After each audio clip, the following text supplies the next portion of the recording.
Gentlemen, what is going on today? My name is Ryan Mickler. I'm the host and the founder of the Order of Man podcast and movement. Welcome here today and welcome back. This is your Ask Me Anything. I'm going to be fielding questions from our exclusive brotherhood, the Iron Council. And I'm also going to be fielding some questions from our Facebook group, which you can find at facebook.com/groups/Order of Man. Now, normally I have my good friend and co-host Kip Sorensen here with me.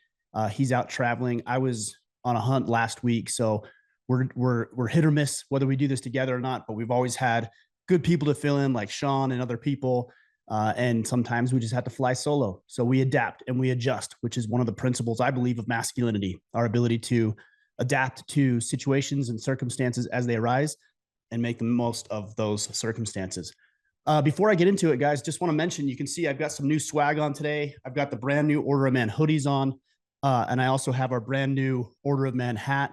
You can check these both out if you want to support what we're doing and look good in the meantime at store.orderofman.com. This thing is so comfortable. I wasn't sure how comfortable it was going to be, but I've got this on, starting to cool off a little bit here in Southern Utah. Not much, but a little. And so I figured I'd throw this on and show it off. We have green, black, and then the desert color like you see here. So check it out, store.orderofman.com. All right, guys, let me get into some questions here today, and we'll try to get all of these answered for you, and hopefully we give you some good insight and perspective into the way that we see things anyways, and hopefully it helps you improve in your life. This first one comes from Chase Kimball. He says, what would the conversation look like to let go of someone you love and had planned a life with that is not supporting and fostering your growth? In fact, doing the exact opposite and tearing you down with guilt, shame, and consistent gaslighting.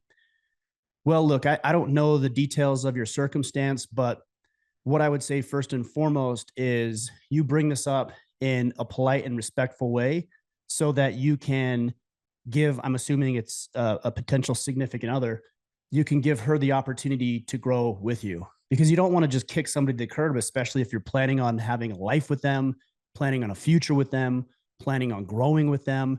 You wouldn't want to just kick that person to the curb. And so I would bring these types of conversations up in a polite and respectful way and let her know what you need from her in order to feel good and comfortable with you moving forward in the relationship. That's not always an easy conversation, but that's a conversation that needs to be had. I would do that multiple times. I would do that as often as it took if this is somebody I loved. But there might come a point in time, and maybe you're here right now, Chase. I don't know. I can't make that decision for you. Only you can do that. If you don't see their growth, or they're tearing you down with guilt and shame and constant gaslighting, that's a form of emotional and potentially even verbal abuse. And that isn't something that you as a man or anybody should tolerate from anyone else. So you begin to get a little bit more straightforward in what you need and how you will be treated and how you won't be treated. And when she treats you that way, you say, hey, I will not allow you to talk to me like that. I will not allow you to put me down like that. So I'm going to disengage from this conversation. If you want to have another conversation where we're talking about things rationally and with respect towards one another, I'd love to revisit, but I'm not going to do this. So you start creating these boundaries and upholding these boundaries. And if it still isn't happening at that point, maybe it is time to cut the cord. The one thing I would say be very careful of is not engaging in behaviors and activities that are going to bind you closer together. For example, having a child or commingling your finances. If you're thinking about leaving and have one foot out the door, don't do things that are going to hold you tighter together, hoping it's that, a child or commingling of your money, that's going to help solve the problem. It's not. In fact, it's only going to exacerbate it. So that's important. Other than that, it might just be time to say, hey, look, we've talked about this for months or years now, and I bring these issues up when they come up. I ask you specifically what needs to be done. I ask you not to treat me the way that you're treating me. And at this stage, I'm not willing to invest any more time into this relationship. So we're going to be parting ways. I wish there was an easy way to do this. There's not an easy way, but if you have the conversations up front and you're honest about what you need and what your boundaries are, then this conversation won't take anybody by surprise. It'll just be the inevitable outcome of the progression of your discussions. So I hope that serves you. Good luck with that. Please, you're in the Iron Council, rely on your brothers, work with them, talk with them. They'll have other good advice for you. And that is the power of brotherhood. But I hope I gave you some things to consider, Chase. Let us know how that turns out. Very difficult to do. In fact, it looks like here in the replies that another brother in the Iron Council is going to be connecting with you. So you guys hopefully have talked by now.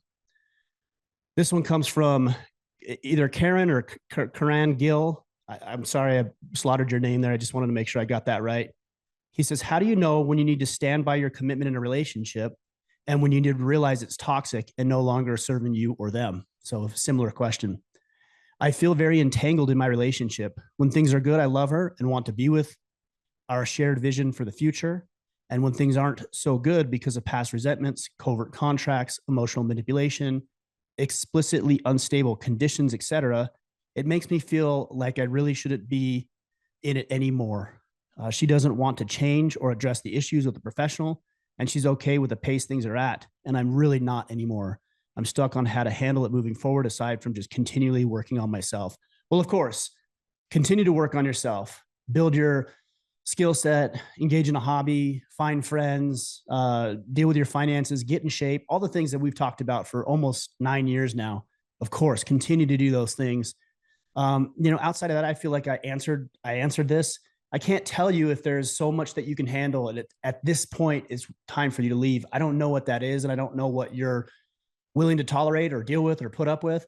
I don't know what you already have invested in the relationship.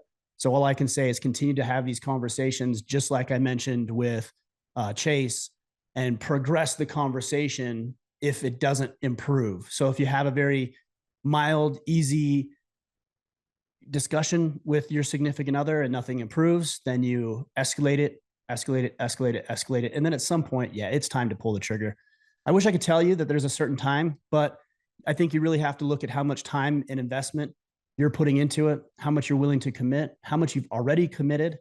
Not that I would say that some level of huge commitment is binding you and obligating you to stay in an unhealthy relationship forever.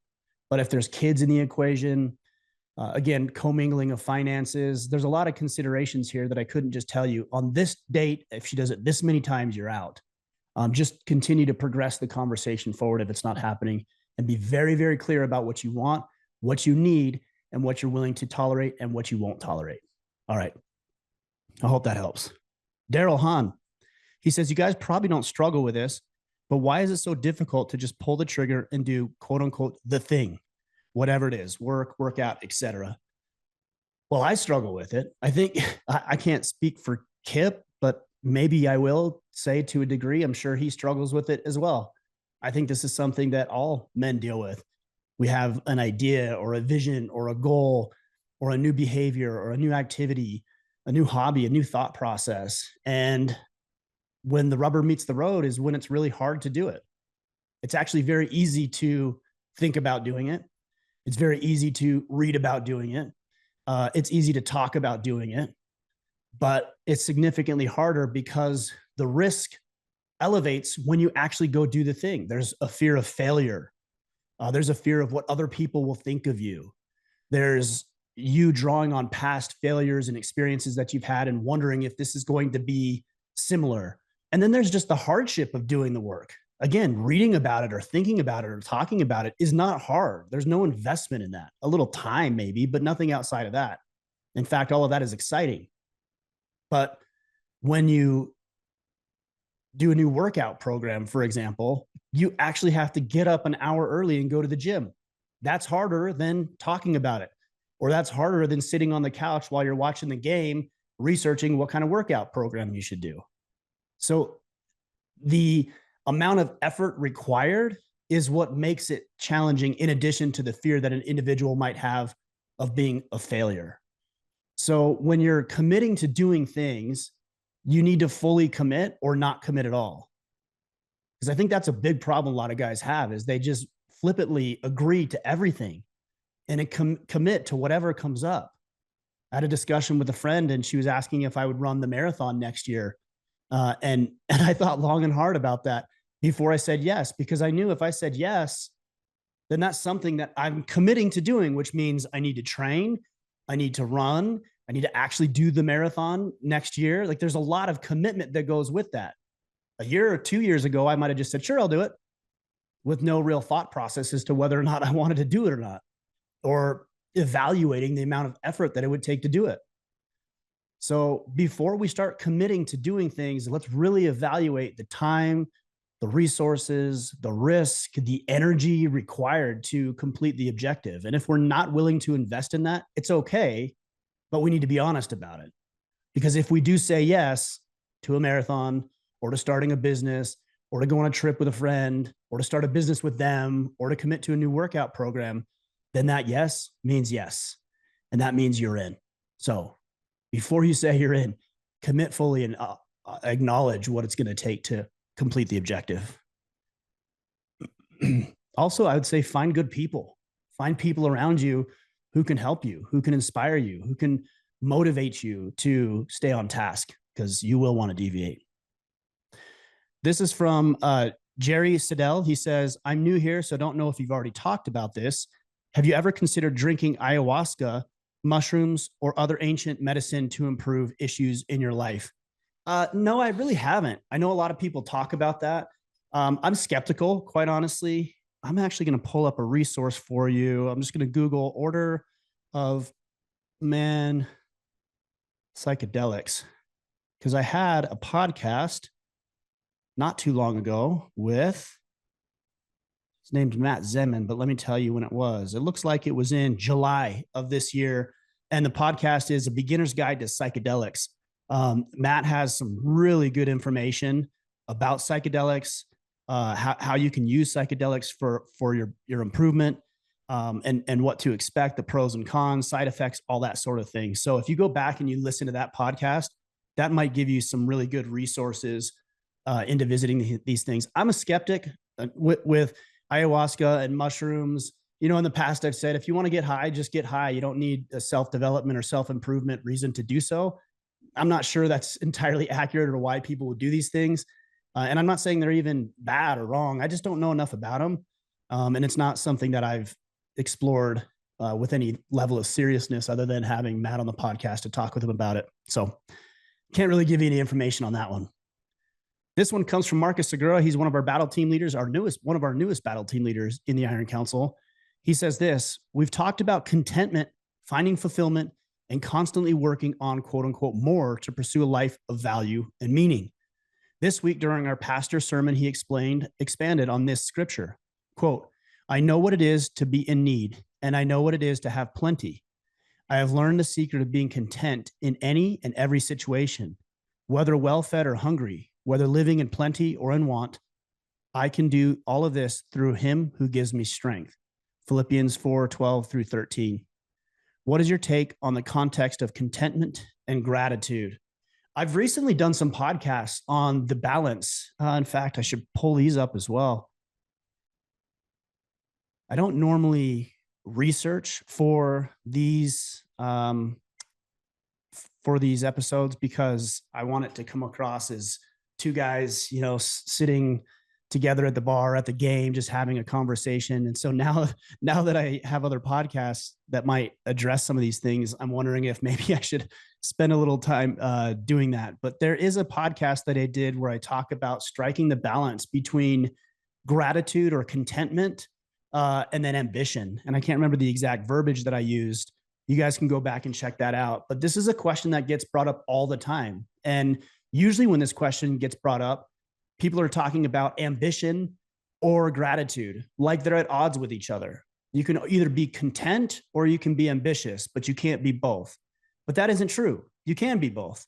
You can be ambitious. You can have desires. You can have dreams and hopes and goals that you want to accomplish. And you can also be very content because you're grateful for what you have. It's just a matter of practicing those things. So are you practicing gratitude? For example, if I'm looking around today, I'm grateful for the climate, the weather that we're in. I'm grateful for the technology that I have to be able to present this to you. I'm grateful for the supply chain where I can create these products, whether it's my hat or my hoodie or shirts or battle planners, so that I can put together products and services and resources that are going to be valuable and improve your life. I'm grateful for the creature comforts of modern living. And simultaneously, I want to continue to grow the movement. I want to help more people.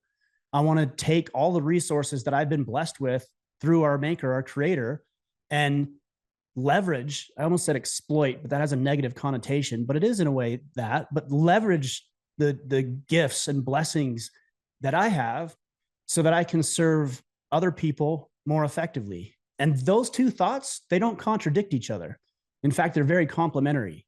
If I'm grateful for what I have, then I'm more likely to utilize it and implement more of it in my life for the betterment of my environment, for my culture, for my people, and everybody around me. So I think if we can find ways to be content, as the scripture in Philippians says, being content in any and every situation, whether well-fed or hungry, whether living in plenty or want, I think that's a powerful place to be, that place of gratitude and contentment, but that doesn't negate our desire to improve, our desire to get better, our desire to grow. And so let's stop holding these two themes or factors at odds with each other, like they're sitting on opposite sides of a scale. They're not.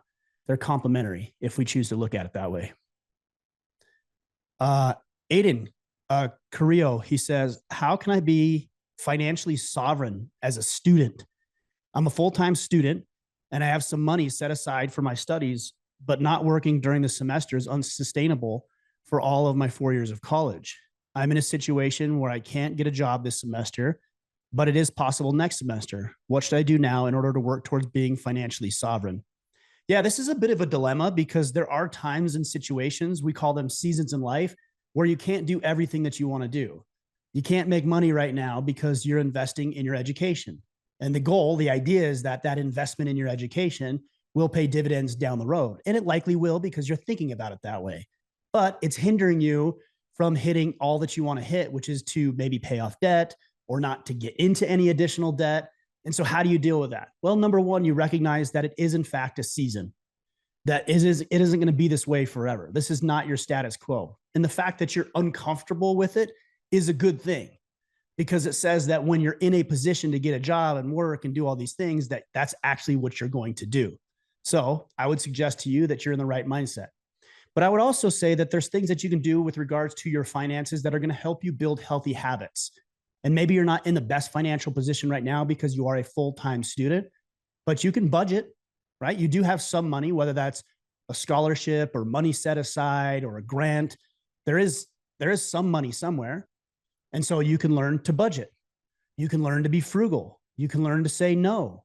Maybe there's even an opportunity to put just a little bit of money aside in the stock market or something like that, and start to learn and research how the stock market works. In fact, you don't even need money to do that.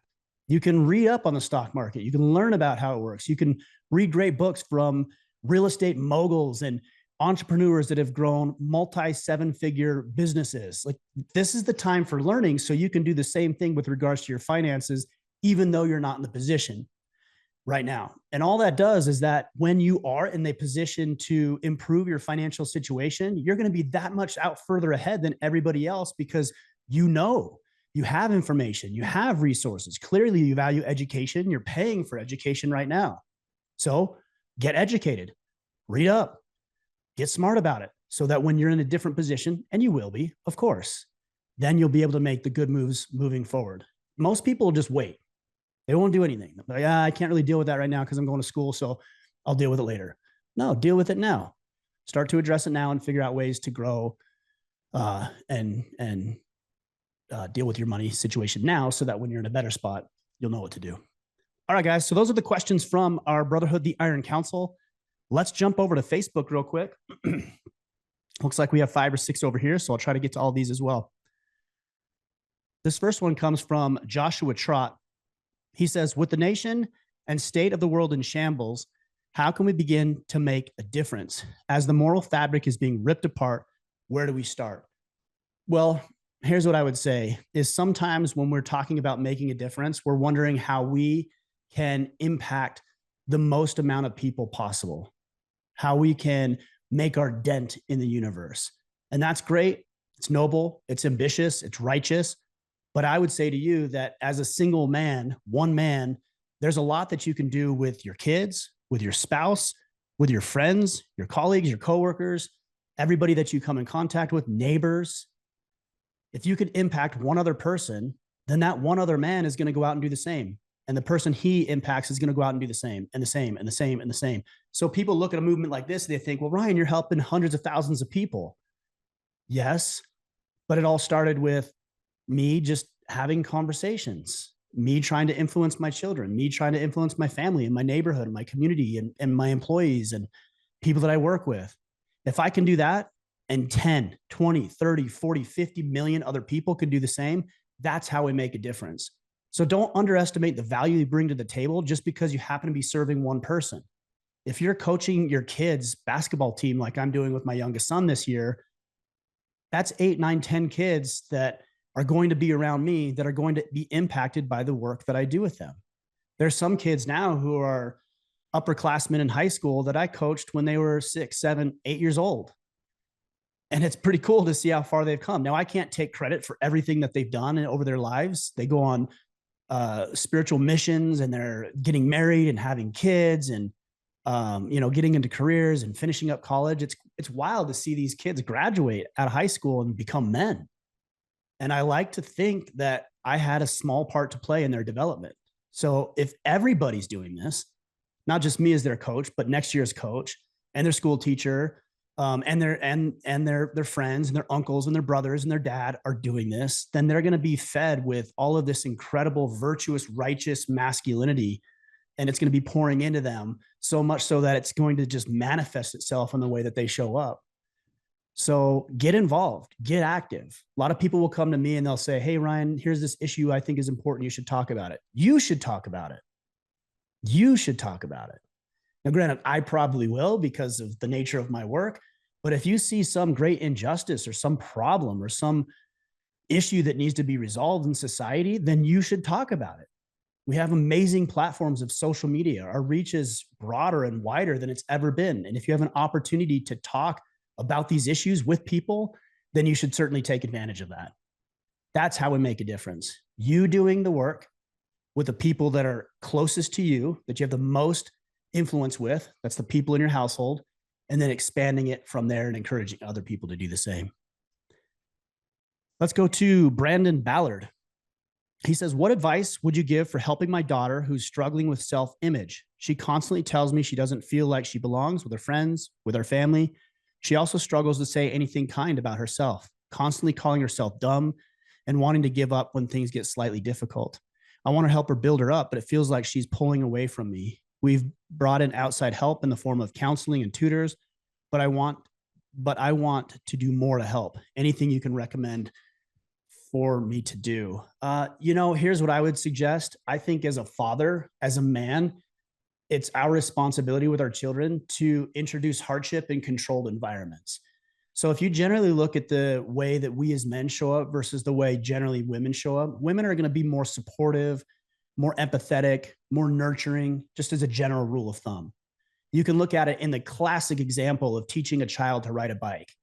You get your daughter on the bike and you're holding her shoulder, you're holding underneath the seat and you're kind of jogging her along the driveway. And one day you decide to let go and she goes 10, 20, 30 yards by herself. And she's so proud and she looks over her shoulder. And when she does, she turns the handlebar and crashes.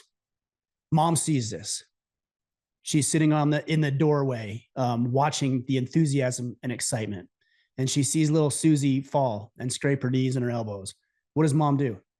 She runs over there, picks her up, dusts her boo-boos off, literally kisses her wounds, tells her to come inside. Let's rinse it off. Let's put a Band-Aid. And you got like a Paw Patrol Band-Aid on there. That's what mom does. Is she wrong? Of course not. She's a nurturer. She's empathetic. She's being compassionate. She's fulfilling her responsibility as the matriarch of the home. It's a beautiful thing. Contrast that with what a man does. He sees the same thing. Little Susie looks over her shoulder, turns the handlebars a little too fast, wipes out, scrape boo-boos, elbows, knees, et cetera, et cetera. Dad runs over there. He says, hey, you're okay. Wipe yourself off. Get back up.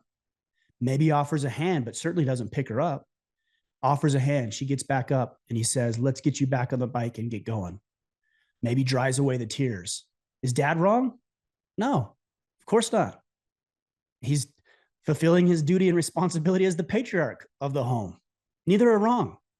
So why do I share this with you? Well, I share it with you because, Brandon, as a man, it's your job to introduce hardship, meaningful, significant hardship. We're not talking about just making things hard for the sake of being hard, but hardship in controlled environments that don't put your children in danger, but there is an element of risk so that when they overcome, and they will because you're there to help them and coach them, they're going to feel better about themselves. In society, too often, we believe that we should just feel good about ourselves simply because we exist. And I think as I get older and I learn to afford myself some grace, there is some value in that. Sure, that you are a son or daughter of God and that there's inherent value and worth in who you are as a human being. But ultimately, it's what we create and what we produce. And if you can go out into the world and you can create and you can produce, then you're going to feel better about yourself. And the same goes for your daughter. She's not going to have the same self-esteem issues if she knows that she's been through physical hardship with martial arts and sports, or working on a particular project, or building something, or going on a camp out, or completing a successful hunt. The more that you can engage her in meaningful and significant ways and help her overcome and work through the challenge, adversity, and hardship of difficult things, the better she's going to feel about herself. So the therapy, excellent. Mom's tender, loving heart and hand, excellent. And you as a father, with your own kind of love, encouraging her to do difficult things and standing beside her and walking with her in that will help her overcome some of those self-esteem issues. I hope that helps. Let's go to Jono Smith. He says, what book recommendations would you give for a new couple to read together with the goal of strengthening the relationship foundation? My girlfriend and I have been reading through Relationship Goals by Michael Todd and are looking to start another. Would love to hear what you have to recommend. Thank you. Well, I think what I would probably recommend is The 5 Love Languages. That's a great book, and it'll help you understand how you communicate love to a significant other and how you feel love. So the 5 love languages are physical touch, words of affirmation, quality time, acts of service, and gift giving. And one or more of those is going to speak more loudly as it relates to love than another. And one or more of those is going to speak more loudly as it relates to love for your girlfriend. And if you can figure out what her love language is, then you can realize that she's maybe not into gifts, but she's into quality time. And so you could focus your time and attention on providing quality time with her. If you're into gift giving, personally, you like to receive gifts and that manifests itself as love, then you can explain that to her. If she's reading it with you, she'll know that, hey, Jonah likes gifts. And she can, and I'm not talking about big, extravagant gifts. I'm talking about little, small, thoughtful gestures. It might be a note. It might be, a new t-shirt that she thinks you'd really like and appreciate. And you feel love that way. That's a powerful thing when you begin to speak the same language. Imagine trying to have a discussion with somebody who doesn't speak English and that's all you speak. Odds are it's not going to be very successful. Sure, you might be able to navigate some basic conversation and dialogue, but it's going to be pretty tough. Same thing with relationships if you don't understand each other's love language. So what I would suggest is The 5 Love Languages. Gary Chapman, I believe. Don't quote me on that. Let's see. This last one comes from Joey Makowski. He says, studies show growing up in an abusive and controlling and narcissistic, mentally ill household has increased odds that you'll be like that too. Yeah, I don't even think we need studies to know that. I mean, anecdotally, right? If you grow up around abusive and controlling, narcissistic, and mentally ill households, odds are you're going to be like that too. I mean, that makes sense. How can I make sure I don't end up like that? What steps or books to take? Well, the biggest thing is that, look, if we know that by being in proximity to mentally ill, abusive, controlling, narcissistic relationships would move us towards being like that, then the opposite can also be true. That being in loving and supportive and empathetic and fostering, sustaining type relationships are going to help you be more like that. So the answer to the question is the question. It's proximity. If you're around negative, toxic, destructive people, you're probably going to be like that. If you're around positive, uplifting, edifying people, you're probably going to be like that.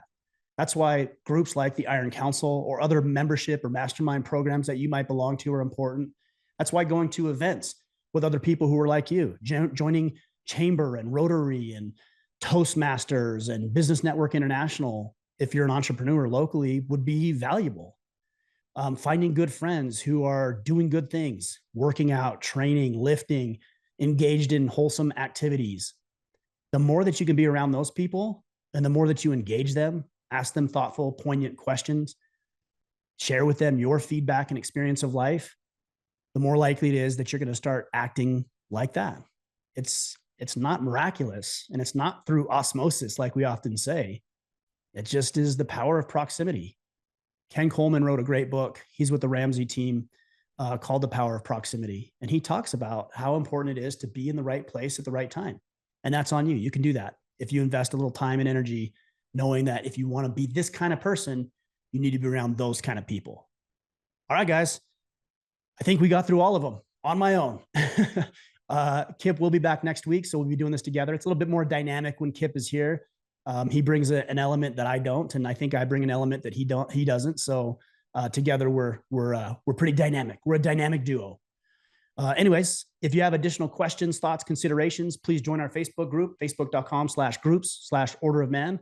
Or if you're interested in taking this a step further and having this brotherhood of accountability, then check out the Iron Council. We're going to open up in December. So next month, you can do that at orderofman.com/Iron Council. And also check out the store. New hoodies are available. New hat is available. store.orderofman.com. All right, guys, we will be back on Friday for our Friday field notes. But until then, go out there, take action, and become the man you are meant to be.